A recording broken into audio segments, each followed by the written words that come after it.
एक सेकंड रुके रुके भाई रुके, एक सेकंड इधर तो दिखाए भाई, ये आपने क्या बनाया हुआ है अपने आप?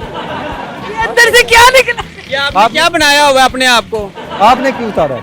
आपने ये क्या अपना गेटअप बनाया हुआ है? अल्लाह पाक ने आपको एक इंसान बनाया है, एक अशरफुल मखलूकात। आप एक लड़की हो और ये लड़कियों का बेस बना, लड़का भी नहीं है, भाई है पूरा। पापा जी बने हुए हैं, तो आपका ये क्या काम है? ये आपने नेल पॉलिश जो लगाई हुई है, मेरी बात सुने, ये बात सुनिए, ये नेल पॉलिश किस मैंने पर्पस के लिए लगाई? सुने, ये भाई है पूरा, लड़का भी नहीं है।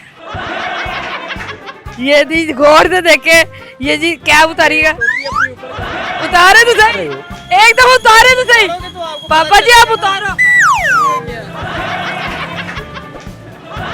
ये बुर्का भी उतारे, ये बुर्का उतारे, उतारे उतारे से।